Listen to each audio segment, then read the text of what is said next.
Welcome to a new edition of Harness Central. I'm Harold Howe here at the Standardbird Canada sale on Sunday with John Bax, who should be pretty chipper today. Pretty nice night last night, winning the Peaceful Way with Riveting Rosie.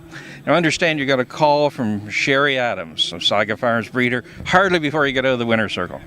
Yeah, she was pretty excited, and good for her. She's got a full sister to sell, and it's always nice when the small people do well. So yeah, I was talking with her myself this morning, and she wondered if you suffered any guilt feelings from winning last night, given that you more or less stole the race. I didn't really feel it was a steal. You take it whatever way you can get it, and we're happy to be first. What happens when something occurs like it was a 58-second opening half for that class? I mean, where were they? Well, you never know how the race is going to shake out, and I'd have to say that Paul controlled the race right off the bat, and maybe nobody wanted to be the first one out for the slaughter, so it worked out. You went to Florida last winter and developed her and your other ones. First time you'd ever been there, so I gather you're all sold on the whole Florida idea. Well, she's going to. Yeah, she makes me look like a genius. I won't talk about the other 5 that haven't made much, but when you came back from Florida, I went down and did our 2-year-old in training video segment, and you weren't negative on her, but you didn't single her out and said she's the one. But you told me that once she swung behind the starting gate, everything changed. Yeah, and that happens quite a bit. It's pretty hard to, say what horse is going to go ahead and which one isn't.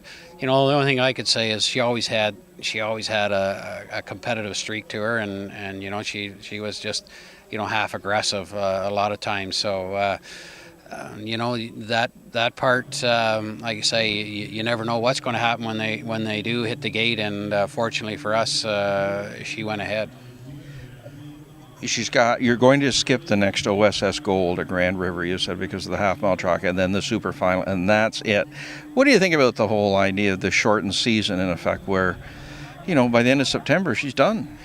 Well, I think it's a good thing for the 2-year-olds. They have that. They'll have that maybe 2 or 3 months out in the grass. Instead, when you were done, the end of November, you were pushing them to try to get them going again in 1st of January. So I think down the road, long term, this is a good thing for the 3-year-olds and maybe for horses to last longer. She's a good sized chunk of girl, but is she going to be the horse we see next May come out and you think, wow, big change here? I don't know if I'd want her to grow much more. She, certainly she can fill out more, but that's maybe one of the things that struck me as a yearling. She already looked like a 3-year-old as a yearling, so I don't know that you'll see much change. Obviously I'll have to wait and see, but I mean, for my way of thinking, it can't do nothing but good to give her the time. And she's the best 2-year-old trotting filly in North America. Well, that sounds pretty good. All right. What about the sale, though? Are you seeing any 2-year-old trotting filly of the year candidates here? And what do you think through the first, 70 horses or so? Well, I think I'm not talking out of turn when I say the pedigrees are pretty light here. I'm surprised at the amount of people here, which is a good sign. I mean, nobody's ever said that horsemen aren't optimistic or foolish, whatever way you want to look at it. But I think there are better pedigrees out there. But I'm real happy for the breeders that there are people here to buy. I'm a little surprised. Are we seeing what some people were projecting, where if people want them, if they're the kind of animal you want, they're on them, but if there's misgivings about them, they can walk away in a hurry and deeply discount them? I think so. And maybe that's the way it should be. And I think what you're seeing here maybe is finally the people who have had the cheaper horses, the 5 claimers, and are realizing that they have no place to race. So that if you want to be racing, you got to have a young horse.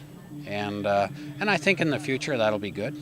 With the lack of racing opportunities, looking ahead, as we stand today, which seems to be a changing target all the time, how do you put together a game plan to replenish your stable for next year? Are they cheaper by the dozen? No, I don't think you can think that way, because if you bought 10, 8 of them be cheap anyways when you're done with them.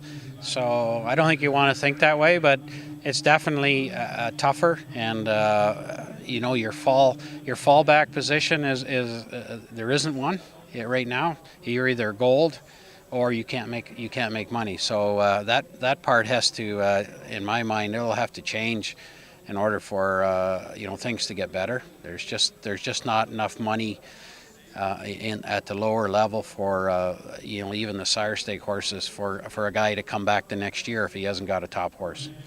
So you're saying for a stable like yours, you better have a good one every year. Yeah, I mean, without saying a whole lot, a horse like Riveting Rosie is paying for the other 12 that I'm training. So, and I think that's just the nature of the game. Well, listen, congratulations on last night. It was a nice win, and maybe one or two more to come. John, thanks very much. All right, thank you. Harold Howe with John Bax, giving you the Harness Racing Edge.